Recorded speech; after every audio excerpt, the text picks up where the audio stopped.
this video, we're going to look at how to create a simple assignment. First of all, if this is the beginning of the year and you have not created your assignment groups, first let's go to Assignment. Click on the Add Group button, and you'll want to create those categories that you have in Skyward, such as major grades and daily work. So for example, it has to be written exactly, so major grades, and then put whatever percentage that major grade is and hit Save. So you'll want to create a category for every category that you have in Skyward. So this helps you be able to sync your grades from Canvas to Skyward. Okay. If you want to create your assignment from the assignments page, you just click on the assignment button here. But no, you do still have to go back to modules and assign it to a module. I personally like just creating my assignments from the modules page because it automatically goes into the modules.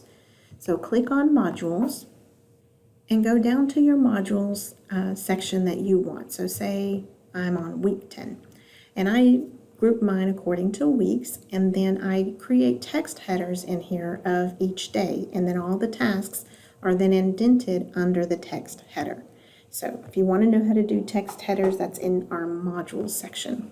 So I click on the Add, and it defaults to assignment, but no, you can click on this and select anything, and I'm going to just leave it on assignment and create a new assignment. And our new assignment is going to be a text entry assignment. And I like to indent mine so it's within that week. Add my item, and remember those move to the bottom, so if you wanted it up here, just move it to wherever you want it. Now I'm ready to click into the assignment and get started on editing the assignment. When you're finished, you can come here and click on Publish to publish the assignment, and there are several ways to publish the assignment, and we'll talk about each of those.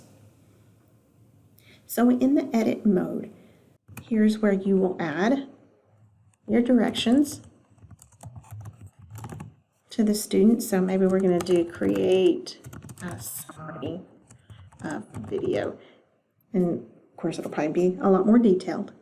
You can then hit enter, and I like to indent mine, but I do like to insert the video and have an image rather than just a link, so I like to embed the code. So here's my video.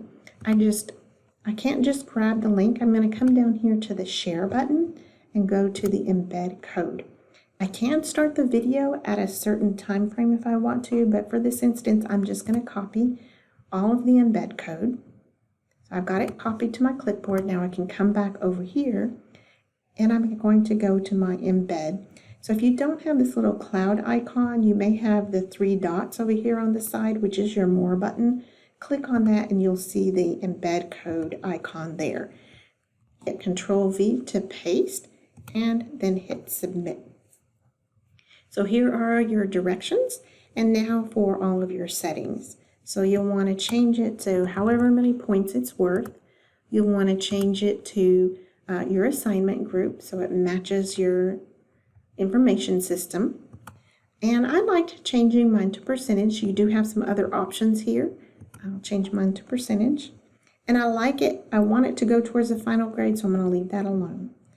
The submission type, that students are going to submit this online. You do have some other options. If you wanted to do this on paper but actually put the grades into Canvas, you can do that and select on paper here.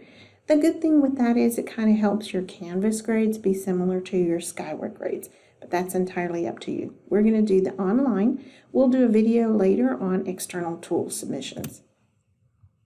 We're going to do a text entry.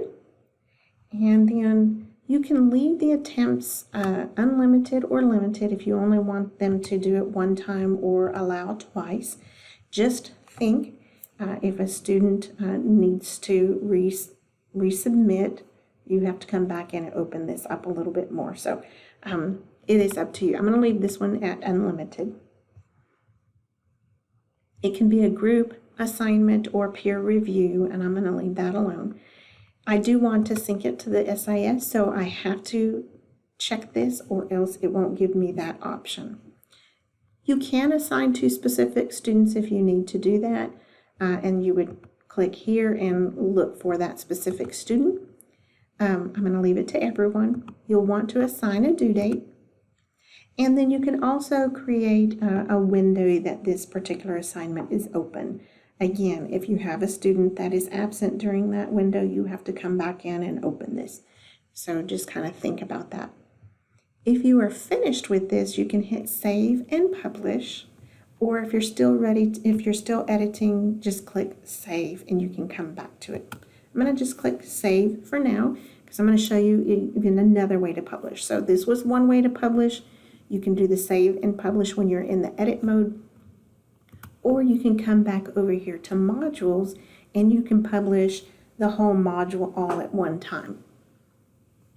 So I'm going to scroll down to my module, and a student cannot see an assignment until until at least the module is published. Now I can do the module and just a couple of these things and then publish these later, but you can publish from here just by clicking on this.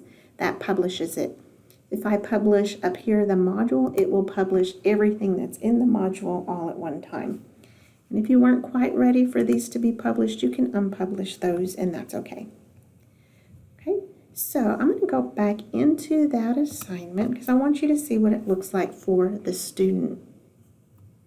So from the student view, this assignment looks like this. They get to watch the video and then they can go ahead and click on Start the Assignment. When they start the assignment, they now have a text box down here where they can type in their summary. When they're finished, they can also make comments on here. They can submit the assignment once they're finished. Okay, and I'm going to leave the student view. So now I know that that student has submitted that assignment. I can see that from my home page that the student submitted that grade text entry, so that's telling me I need to grade it. So from here I can click on this. It takes me directly into SpeedGrader and I can grade the assignment. I can read what they have, give them a grade, and I can even comment on it, great job or whatever, and submit it. I can go ahead and move on to the next student that has submitted from that point. Okay, so I'm going to click back over here and go back to my main area. Once I've graded that, you will see it is no longer going to be over here on my to-do list. So you can see now my text entry thing is no longer here. You can also grade from the grades section. You can view based on due date. I like newest to the oldest, so then I have my most current kind of right up in the front. If there's a dash here, that means the student has not submitted. You'll have options here to look at specific sections, so just know that that is also an option. And there's my assignment, so I can click on this to grade, and I can launch here, and that also takes me to the SpeedGrader. And I can grade the document from here. And again, I can go back to the gradebook from here. One thing I want to note on here, you can also, maybe a student is excused. Maybe they didn't join your class until after this assignment was done. So you can click on excused and it marks that as excused for the student. Okay, so check out our other videos for the other type of assignments that you can submit.